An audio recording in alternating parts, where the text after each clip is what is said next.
Welcome to Ayurveda and Spirituality with your host, Alakananda Ma, a renowned Ayurvedic expert and a graduate of a top London medical school. She is the principal of Alundi Ayurveda Gurukula, a unique apprenticeship-style school in Boulder, Colorado. She is a spiritual mother, teacher, flower essence maker, and storyteller.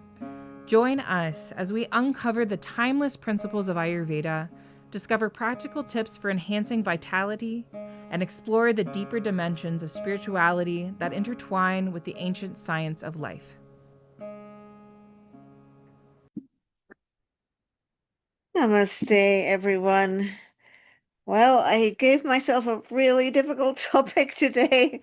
I've been grappling with it for quite a long while, trying to get prepared for this. We are talking on the subject fundamentals of peace, reconciling warring religious traditions in a time of renewed crusades and militant fundamentalism. There's no topic more crucial than this. How do we reconcile faith traditions who are currently at loggerheads? You'll understand this talk in still greater depth if after you listen to this, you make sure, if you've not already done so, to go to listen to episode 2, The Mother's Awakening in the Age of Aquarius. And we'll explain more deeply in that talk about Aquarius, Pisces, and so on.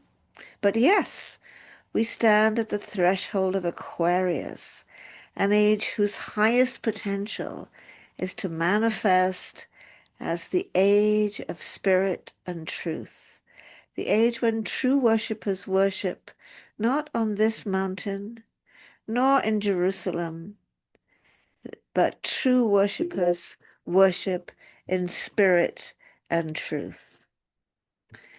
Yet we also stand in the long, dark shadow of the age of Pisces. And I've been talking for 20 years. It's 20 years ago at least that I started giving these teachings.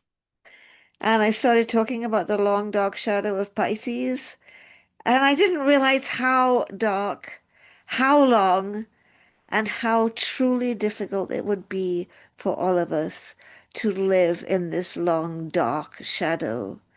Long and dark in so many ways, as massive efforts take place to roll back all the Aquarian gains we have made, be it for equality for LGBTQ friends, be it greater equality for women, whatever Aquarian gains we've made, there's been this huge backlash.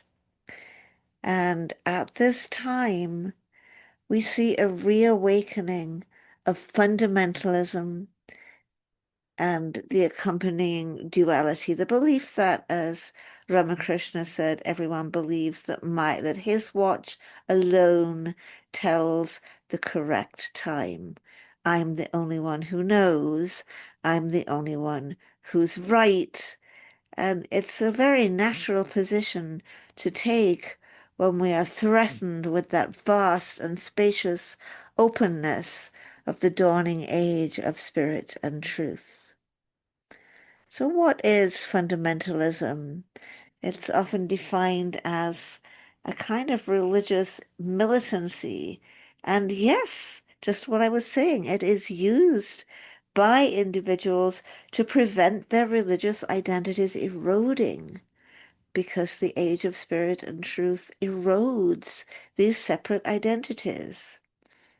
So fundamentalists will tend to say that religious beliefs and ideologies have become watered down and they're threatened, and we should stick to the texts and follow tradition and stay away from that dreadful secularism. That's a funny one, secularism. I remember back when I was quite young, under 11, and we were living in my small town, Milton Mowbray. My parents had a book by Bishop John Robinson. I think that's the correct pronunciation of his name, The Secular City, Faith in the Secular City. Uh, we are in a secular world and not in a medieval world.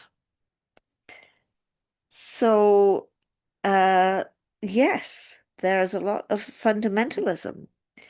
We all see Muslim fundamentalism and militant Islam, and we are only too ready to identify that as a threat to us. We could be confronted with a suicide bomber or a plane bomber, or it could be 9/11 again. It's a genuine threat. It is, in fact, a genuine threat, but so is Christian fundamentalism. And that's a militant form of evangelical Christianity, which, yes, is fighting against us, against liberalism. Many Christian fundamentalists are also dispensationalists, a type of newer type of theology that other evangelicals regard as heretical. So fundamentalists, dispensationalists, and Christian Zionists, those segments overlap very much so. What is Christian Zionism? So the author Sabeel, in writing an ecumenical liberation theology, notes this: Christian Zionism is a modern theological and political movement that embraces the most extreme ideological positions of Zionism. Thereby, it's a real detriment to a just peace within Palestine and Israel. The Christian Zionist program provides a worldview where the gospel is identified with the ideology of empire, colonialism, and militarism. And the gospel has often been identified with the ideology of empire, colonialism, and militarism. One only has to read Rudyard Kipling's poetry to see that. One only has to look at how beautifully Zeffirelli in Brother Sun, Sister Moon plays off the crowned king, warrior crucifix against the humble one that speaks to St. Francis. So the Christian Zionist program provides a worldview where the gospel is identified, as it so often has been, friends, with the ideology of empire, colonialism, and militarism. But it goes to a further extreme, emphasizing apocalyptic events which lead to the end of history, to the rapture, to the Antichrist, and to Jerusalem becoming the abomination of desolation, which is why I often say, uh, face it, Christian Zionists are fundamentally anti-Semitic. They're using Jews and Judaism, not truly supporting their greater good. But so we have Christian Zionism, Christian fundamentalism. We have Muslim fundamentalism and militant Islam. But we have two things that are new and surprising.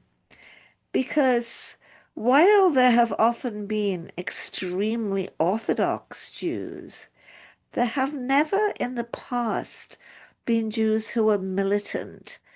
Well, maybe in the past, back in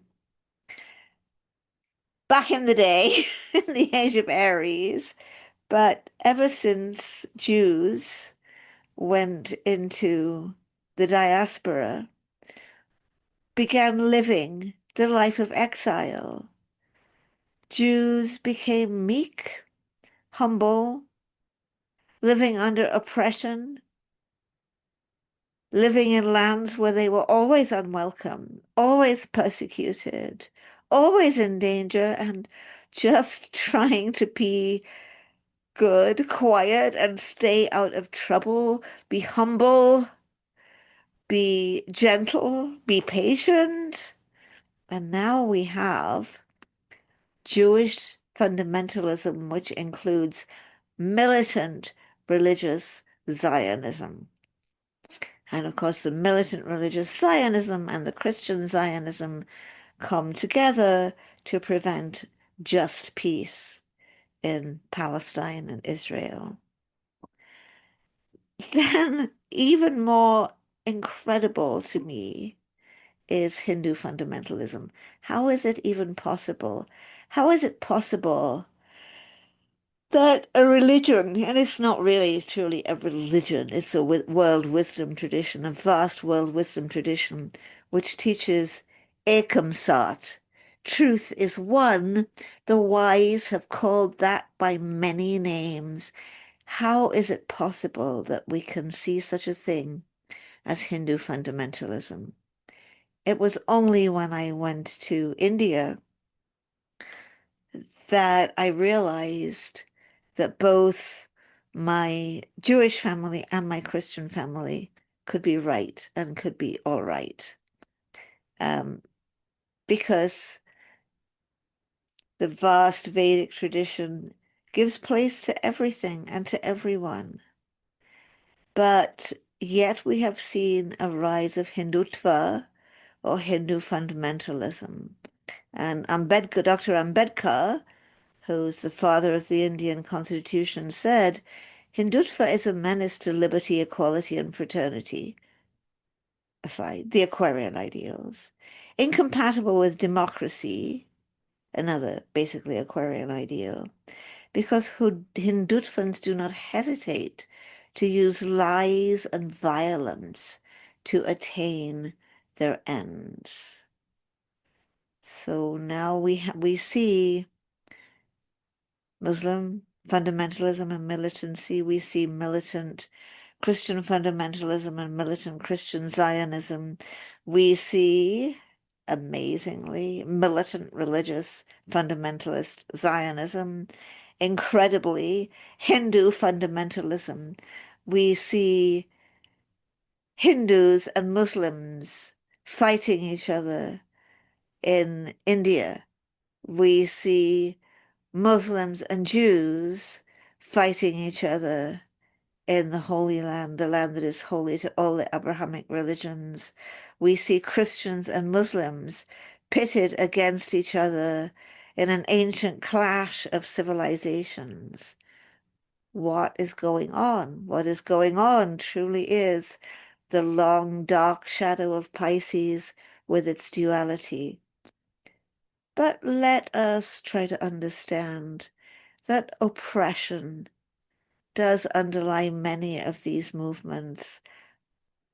Such movements have often arisen as a reaction to oppression. We can see militant Islam and Muslim fundamentalism as a reaction to everything the British Empire, the British Mandate, and subsequently the American covert empire has done in the Middle East. We can see Christian fundamentalism arising, kind of originally coming from the oppression that Protestants felt they were experiencing in the domain of the Catholic Church, which led them to flee their native countries to come to the then colonies in the United States. We see not just the Holocaust, but 2,000 years and more of persecution of Jews as a backdrop of militant Zionism. We see all that India has suffered under Muslim invaders and then 200 years of British rule putting down their culture, the wounds that remain having given rise to Hindutva.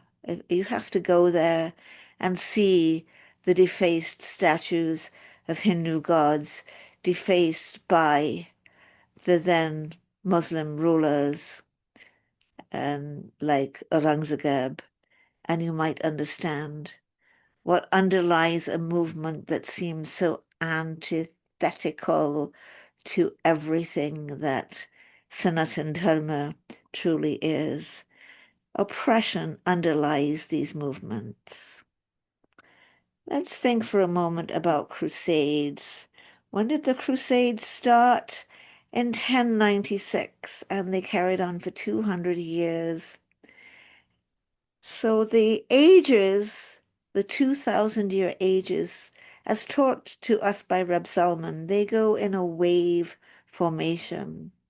So Pisces comes in 2,000 years ago as the age of Aries wanes, as the Jerusalem temple is destroyed. We come into the era of the word. Oppression underlies these movements.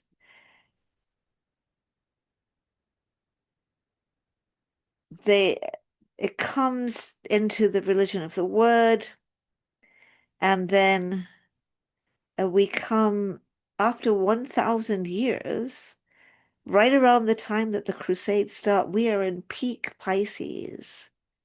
Yes, oppression is going on.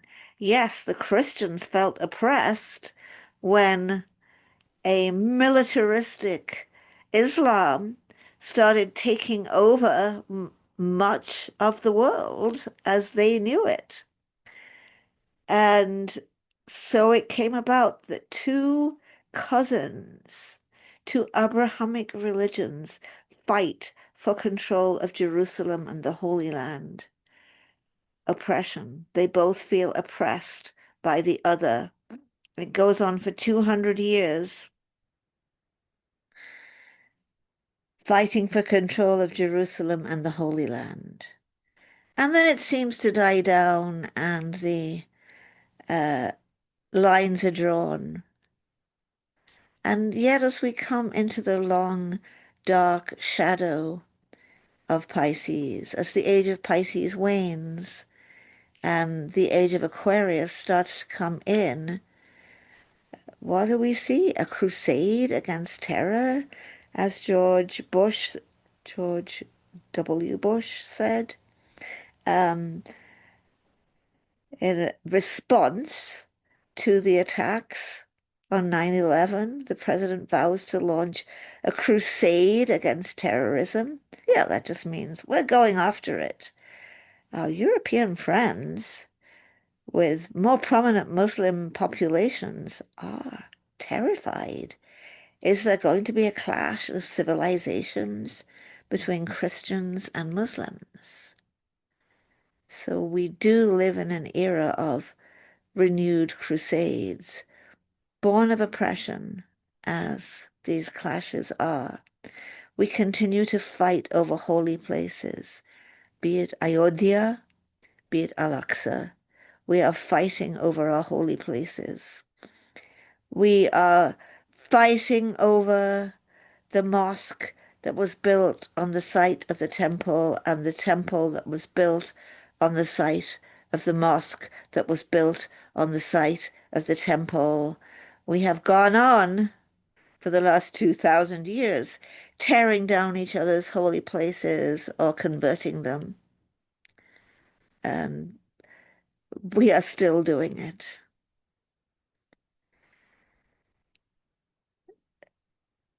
Now, to be clear, we're not all members of the great world religions are fighting each other.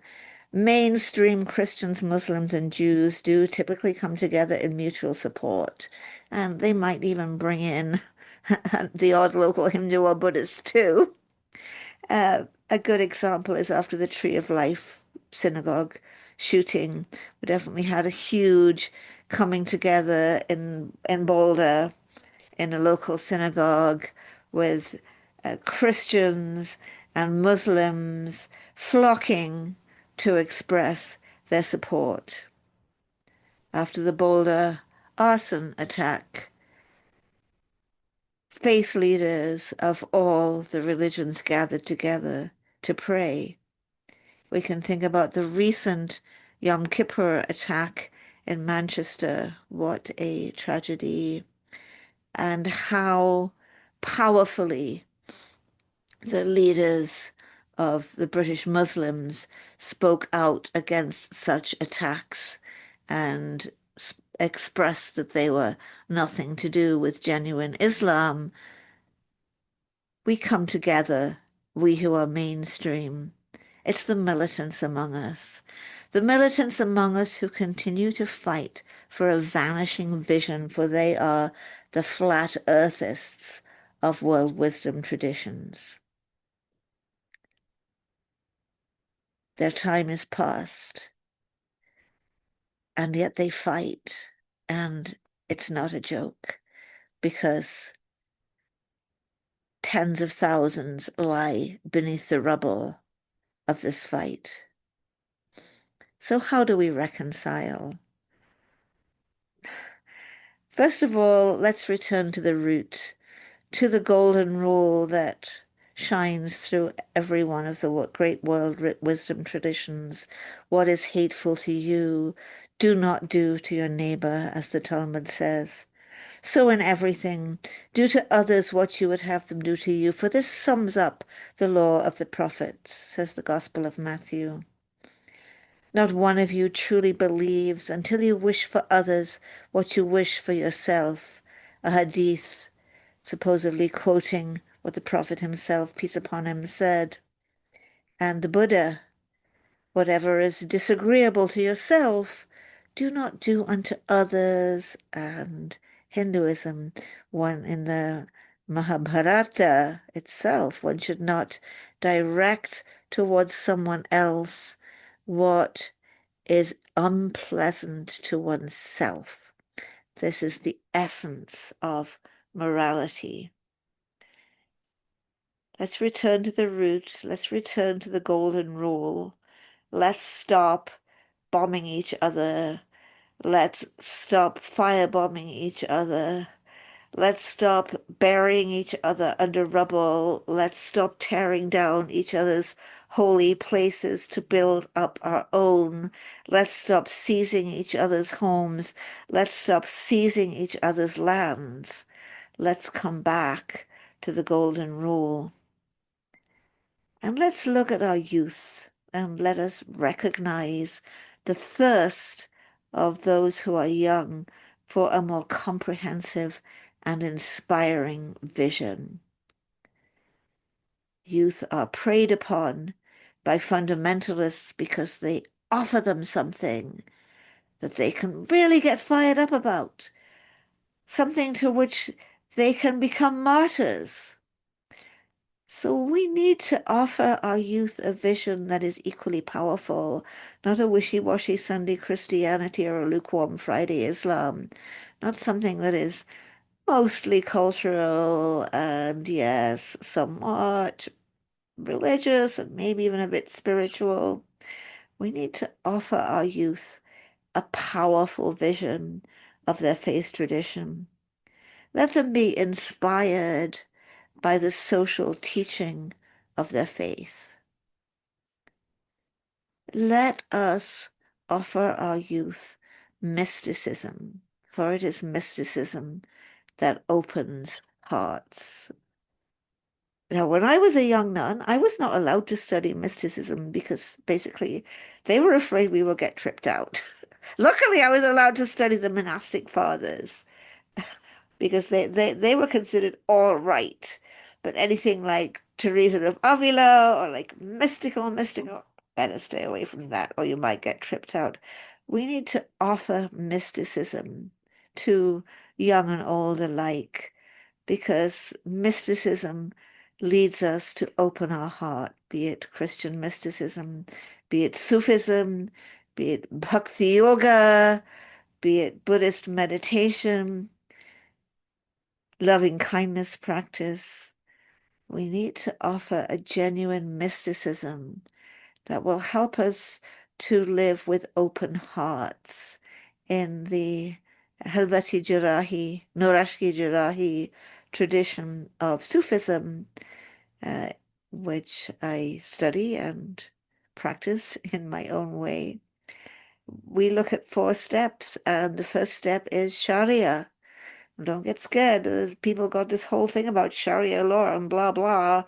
Uh, Sharia means that we are following a set of teachings that guide us in the right way. It's kind of similar to dharma, similar meaning. Uh, it starts with Sharia, and here we might become fundamentalist if we want to really, really get into it. What do we need so we don't get stuck on Sharia, stuck on the laws, the rules, the regulations? I forgot to say for mysticism, of a chassidut, of the Baal Shem Tov, to open hearts. I should have said that. So we don't want to get stuck on the Sharia. And the only way not to get stuck on the Sharia is to be initiated. When we're initiated, we're able to enter into the tariqat.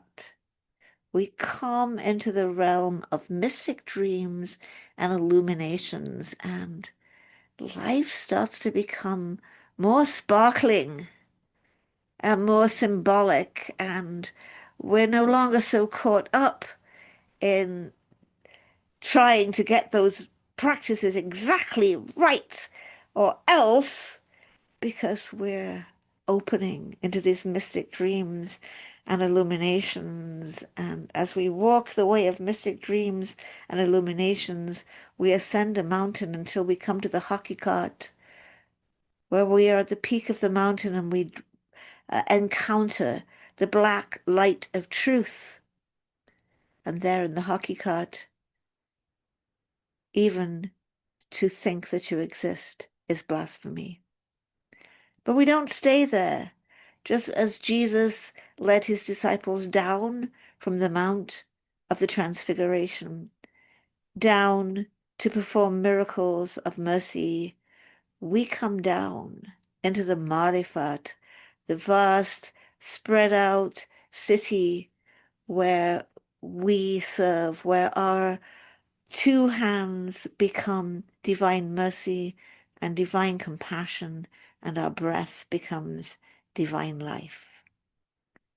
So we want to offer that mysticism to young and old alike, so that hearts may be opened and we may reach that place where the golden rule is more than a rule. It's who we are. Let us approach one another in humility, as St. Francis did at Damietta, where St. Francis came to meet the Sultan, crossing the Crusader battle lines in Egypt. And there are many stories and legends about what happened there. But what we do know is that he spent several days behind the battle lines with the Sultan and perhaps with the Sufi teachers and mystics that the Sultan loved to consult with, and came back with tokens of safe passage. And we know that being St. Francis, he went there in all humility, and he went there in all poverty of spirit. And let us come to each other in all humility. Let us come to people of other traditions in all humility. Let us come in all humility when we approach our militant and fundamentalist brothers and sisters. Okay, I'm saying it's going to be hard for me, honestly, to approach Christian Zionists in all humility, but I'm saying it. We should do it. Let us seek to understand the hurt and trauma that birthed the militancy in the first place. I talked about that a little earlier. I said how even from the time of the Crusades on, it is oppression that has led us to these crusades. It is oppression that has led us to this militancy. People feel oppressed, rightly or wrongly. I mean, they may be directing their anger at the real causes of the oppression or not. That's what I mean by rightly or wrongly. So it was a funny thing to say. But let us seek to understand the hurt and trauma, the oppression that birthed the militancy. And let us look for the universal needs sometimes our strategies, if our strategy is war, if our strategy is bombing, if our strategy is seizing the lands of others, if our strategy is tearing down or blowing up the holy places of others, these strategies will not lead us to what we want, but they are causing tremendous pain and suffering. But beneath these strategies, there are universal needs. Needs for independence, for self-determination, for dignity, for recognition, for sufficiency of resources, and so on. Look for the universal needs that underlie these abhorrent actions. And above all, let us allow our hearts to break. For the Lord does not desire the blood of bulls and goats, but our humble and contrite heart. And what does the Lord require of us but to do justly, to love mercy, and to walk humbly with our God? Let us allow our hearts to break. It is when we cannot allow our hearts to break that we will turn to our own form of militancy and our own form of fundamentalism, and we will other the other. Let us allow our hearts to break. Let us allow our hearts to break for what we have suffered. Let us allow our hearts to break for the suffering of our ancestors. Let us allow our hearts to break for the suffering of others. Let us allow our hearts to break. Once the heart cracks open, there is no room for militancy. And let us come together in dialogue. We really learned about this when we met with the Jerusalem Youth Chorus. Let us come together in dialogue. We saw the Jerusalem Youth Chorus in Boulder, paradoxically, the day before the Boulder arson attack.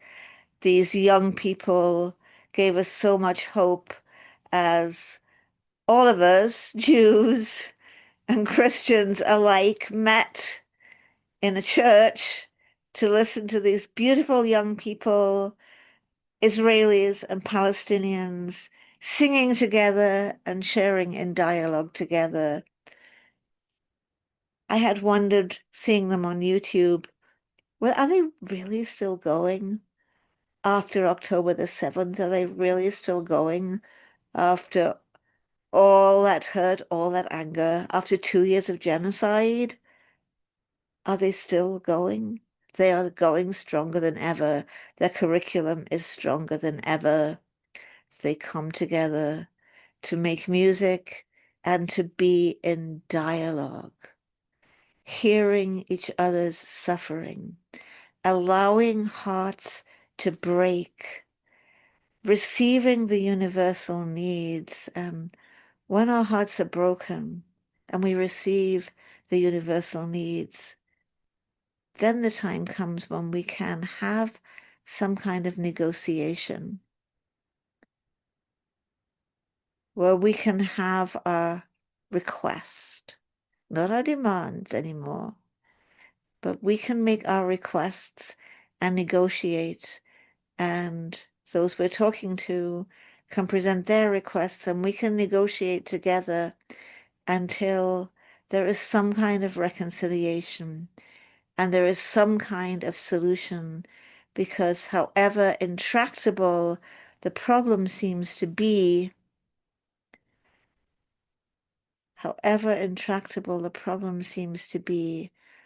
once our hearts break open, once we come together in dialogue, we can, we will, and we must reach a solution. Thank you.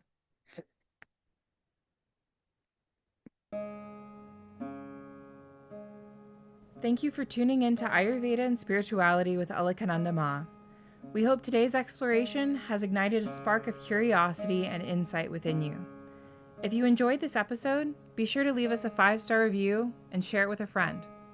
For more enlightening discussions and practical wisdom on Ayurveda and spirituality, subscribe and join our Facebook group, Alundi Ayurveda. To allow us to continue sharing valuable content, consider donating to Alundi Ashram. The links will be in the show notes. Until next time, may you walk the path of Ayurveda with grace and embrace the light of spiritual wisdom in your journey. Trayambakam yajamahe sugandhim pushtivadanam